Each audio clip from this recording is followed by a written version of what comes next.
This is Brent Raynes for Alternate Perceptions Online Magazine, which I guess people should know by now. It's Friday evening, March 18th, and that's a pre-recorded interview that will appear on April 1st. Yes, April Fool's Day. No fooling them. My special guest this evening is Lynn Miller, who is the co-author with Barbara Mango, Convergence, the Interconnection of Extraordinary Experiences, published a year ago this month. And so we're going to revisit that book and talk about it some more and see where this takes us. So anyway, Lynn, welcome to the show. And, let's just start off with, you and Barbara have contributed all this different science that you researched for about 3 years for the book and put together your own experiences, which no experiences described in this book or anything, none of it is anything that you two haven't, between yourselves, the two of you, experienced yourselves. I think I got that right. Anyway, I guess we could start with just kind of going back a little and seeing how this began for yourself. Yes. Okay. Well, it started a long time ago. I think that one of my first experiences that I was around 14 years old. And I remember sort of like waking up and the room was all blue. And I remember kind of raising up and looking around and I'm thinking, wow, this is so cool. The room looks blue. And that was sort of the beginning of those. And, throughout my life, as I started to get older, through my 20s and 30s, I was having really what was known as spontaneous OBEs. At the time, I really didn't know what they were. I thought they were lucid dreams, and some people consider OBEs lucid dreams. And I knew that they were different, or rather, I just thought that, well, this is sort of just something that just happens with people. So it was much later. It was around 2006, where I came upon a video called "What the Bleep Do We Know?" And that right there, because I've always been interested in the paranormal and UFOs, extraterrestrials, all that stuff, and I just always knew that there was something missing in the understanding of all of this, and I was it just blew me away. The people that were in the video, I looked into, I started ordering their books, reading more and more about that. And I also started to do meditation, and I used binaural beats. And I noticed that as I was doing this, my experiences were happening more frequently.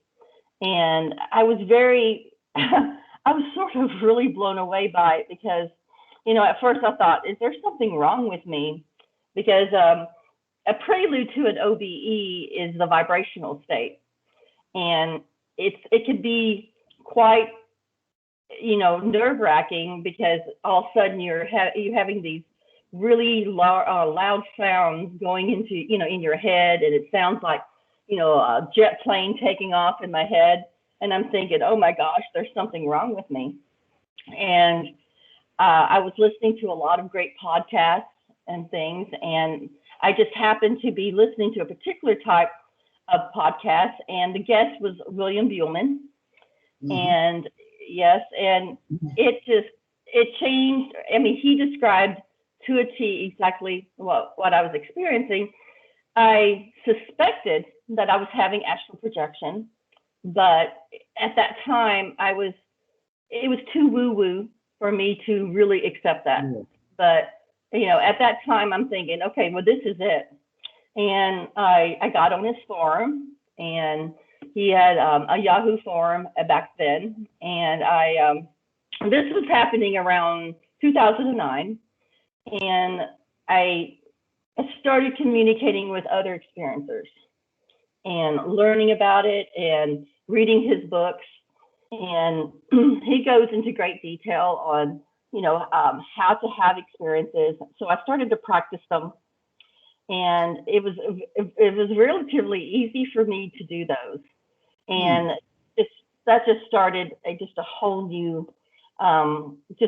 shift in my life.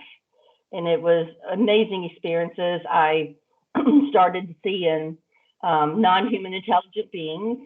I also sort of, with my interest in UFOs and extraterrestrial beings, I knew that was going to be also a gateway into a better understanding of those. So I've definitely feel like I've met these types of beings, extraterrestrials, non-human intelligent beings, my spirit guides, and all kinds of stuff. So it really took off, and knowing, and so as we're getting into this, I started realizing that there's something really strange about all of this, because, people who experience these phenomenon will experience other things. And I started to realize it's like with these, these ETs, it's just not about, the ships and the UFO, the nuts and bolts of all this stuff, because a lot of strange phenomena occurs along with this. And that's why I happened to come into touch with Ray and Ray Hernandez, and and it was just really neat, because I had met him on Facebook, and he called me, and we started talking about all this stuff. And then he talked about the study, and that's how he put me in touch with Barbara Mango. And we were discussing, all these things, because, she is, of course, a expert on near-death experiences. So it kind of merged into the writing of our own book.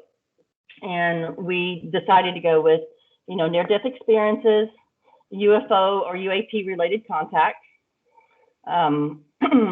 afterlife experiences, and out-of-body experiences, and stuff like that. And yeah, it took about 3 years, writing all this, and we made it about experiencers, and we brought in the science behind that to prove that science does support these phenomena. Right. There's a lot of work that goes into writing and researching a book, and you don't just, snap it out just like that. Right. I had an experience as a teenager where I was trying to follow instructions by a author by the name of Harold Sherman, who described how to do out-of-body travel. And he claimed to have done it himself. And it involved, first of all, the progressive relaxation like you use with hypnosis. And then you visualize like a mental picture screen around the third eye or something. And as I was doing that one time as a teenager, it was like all of a sudden, it was like hearing the sound in my head, like I compared time to like a dentist drill. And it was like, what is this? I'd never heard that before nor since. But then the phone rang, and I was torn. Should I lay here in bed and continue this and see what happens, or answer the phone? So I opted to answer the phone, and it was a friend, just, school buddy down the hill. What you doing? And I thought, doggone, you interrupted me for this. Anyway, never did repeat an experience with that sound, but I kind of think maybe I was maybe close to something there, and by getting up out of bed, I short-circuited the whole session. But anyway, it also makes me think of Robert Monroe, the out-of-body traveler who formed the Monroe Institute over in Virginia, and using the binaural beats, which you mentioned, to induce altered states where you can achieve out-of-body projection. And they have all these different levels that you can, I understand, you can go to, where you can contact spirits, angels, aliens, and of course I have replicas of the Peruvian whistling vessels, pre-Columbian whistling vessels. They're supposed to kind of, when you blow a set of them together, different ones, to kind of create a binaural effect there as well. So it's certainly an interesting phenomena. And I know that you described one time about, because that's how I met you and Barbara was through Ray Hernandez organization, which at the time was free, the Foundation for Research and Extraterrestrial Extraordinary Experiences. They added that extra E, which makes it kind of like free, but anyway. Right. Just now it's the Consciousness and Contact Research Institute, CCRI, which they're coming out with 4 volumes, which you and I are going to be having a chapter in one of each of those volumes coming out. Yeah. So yeah, he sent me the video just a few days ago, and I saw you in that. So yeah, he's talking about the first and second volume, which is sort of the research that the researchers. So yeah, that's so neat. And then the third and fourth is going to be experiencers. So I think that's really neat. And yeah, I have so much thanks to Ray, because he pretty much started me on this path. Meeting you and meeting other people, and so I have him to thank. And I look very forward to seeing him really soon, because I'll be going to the UFO conference in Eureka Springs, and he'll be presenting there. And that was the first time I met Ray, and face to face a couple of years ago before COVID. And I'm telling you, he did the subject justice. He was amazing. I mean, he had them eating out of the palm of his hand. So he was an excellent presenter. He really was. Yeah, I know. And it was a great meeting.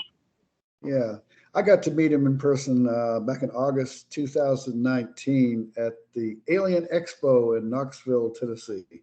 Him and Mike Riccardo. I hadn't met either of them prior. I had, like yourself, I had talked to him on Skype or Zoom, exchanged emails, but I hadn't met him in person. So that was pretty neat. And I also got to meet Kathy Marden, who was the niece of Betty Hill, and I knew Betty Hill quite well. Had visited her a number of times, and spent several days with her and some of her family over in Kingston, New Hampshire, back in 1976, but had never met Kathleen in person, so got to do that. Right. Yeah. Anyway, it's pretty neat. Anyway. Yeah. Kathleen is she's a really big person there at the UFO conference in Eureka Springs. So it's great to hear her do the talk and the talk about that. And it's really cool that you researched that in the 70s. So it's really neat. Well, I had the rare pleasure of actually being MC at this event in Knoxville, and I got to introduce her and everybody else up on the podium, and I asked her if she was nervous, and she says, "Nah, I do this all the time." I was nervous, and Ray Hernandez introduced me, and I felt like he made me sound a little better than I was. He said I was a good friend of Dr. Hynek, which, no, I had met Dr. Hynek, but one time, those buddies. Anyway. Ray is so larger than life when you meet him in person, and it was just really, he was a lot of fun. He really is. He's a sweet person. Yeah. But anyway, that's quite a good. I know John Alexandra. He's a good friend of Ray's. He's supposed to be there through Eureka Springs. Right. Yeah, that ought to be quite an event. I really look forward to it, because it was shut down for 2 years, so it's been a while. Yeah, after I spoke at Mothman Festival in Point Pleasant, West Virginia, it's been shut down for 2 years, but it wasn't because of me. It was the pandemic. Anyway, yeah. Okay, so Chris, it's been a hectic time over the last year, and it's not with the pandemic and other things going on. I know it's not been the best of times to try to evolve necessarily, but I'm sure you've heard from some readers who maybe had, things to share with you, or, I know you did recently a program with Barb Crowley of, Mhm. I think, Beyond the Veil. And I understand that went quite well for you, and that you're going to maybe be working with her. Yeah, Barb Crowley, she was amazing. It was a wonderful conversation, but I felt like I wanted to ask her questions because, she has all this experience and she's got that practice of and stuff. And yeah, it's like I wanted to pick her brain more than her pick my brain. So I look forward to speaking to her, again, hopefully in the near future. She's an amazing lady. Yeah, and she followed up. She actually called me up after the show a few days later and just wanted to chat some more. She expected I was going to come on, and John Keel was about the conventional ET UFO type nuts and bolts stuff, and I surprised her with telling her about all these paranormal elements and stuff, which really intrigued her. So Yeah. I gave her some things to that was a little Right. different to present, and it was That's great.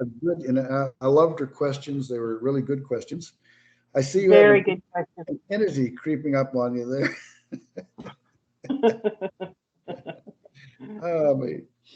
But anyway, yeah, that was. She seems to be a really good interviewer, and does some great shows. Mhm. So anyway, yeah. Um, Now, what other areas maybe in the book did you present in addition to your out of body experiences? I know you and Barbara researched a lot of the science. Any areas you want to maybe mention there that? Well, the UAP contact is also something very interesting because me and Barbara have experiences. We both have experiences with that, except Mhm. hers is quite different than mine because she actually saw the UFOs. When she was outside when she was young, so she actually was able to see those, and they had some type of telepathic communication with her. So it's sort of neat how our experiences it's like a lot of hers are during the waking state, especially with her past lives. They just kind of come to her.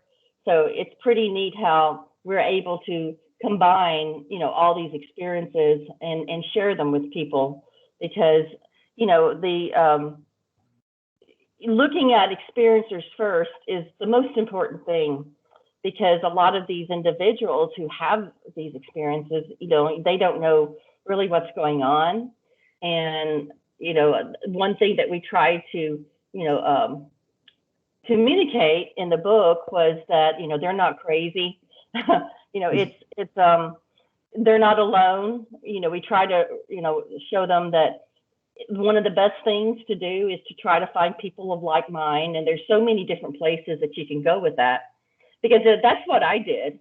When I started to have these experiences, if it wasn't for me being able to talk to other people about it and learn from their experiences, I would have never had gone further in my life. So it's a thanks to so many people basically that we communicated with, other experiencers that put us on this path and to better understand what's going on. And of course it all relates to non-local consciousness.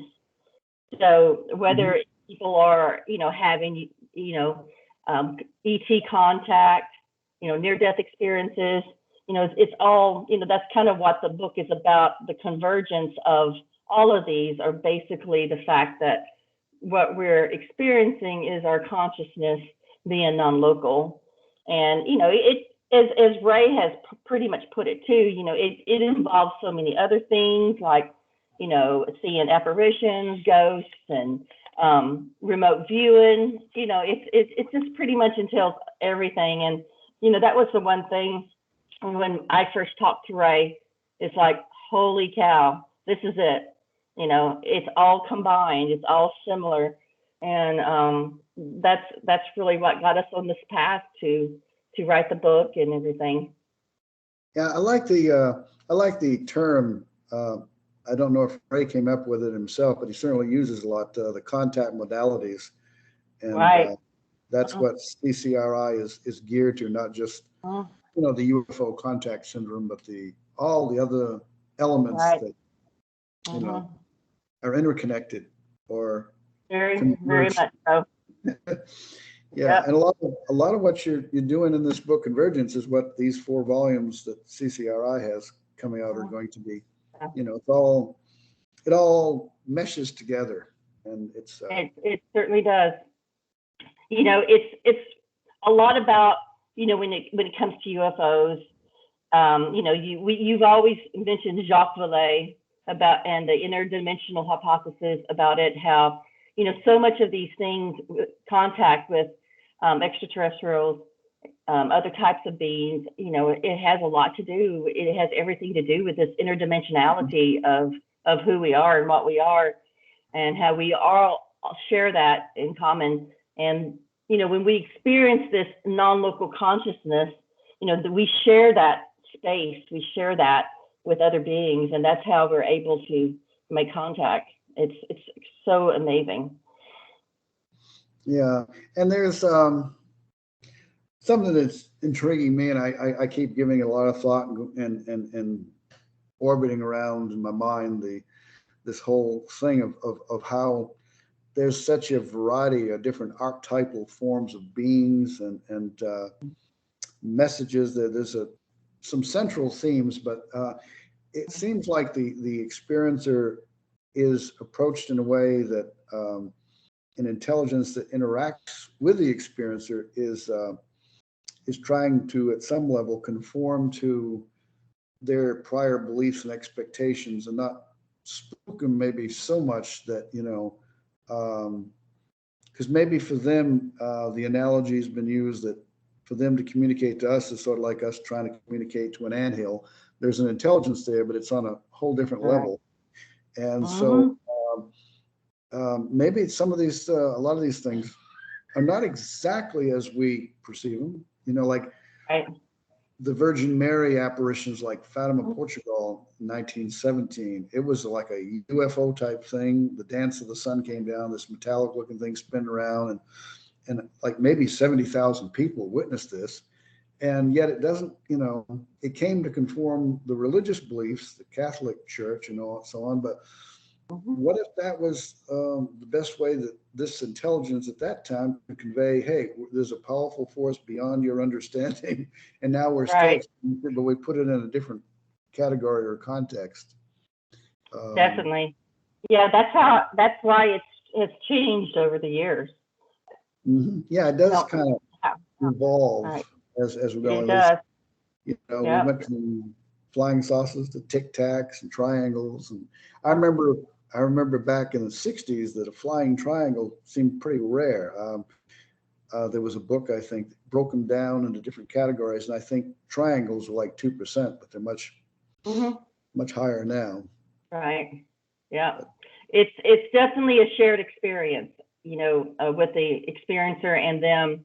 And of course, too, I always think about how our minds are quite limited in the understanding and comprehension of what we're experiencing. So we put part of ourselves into that, to our limited understanding.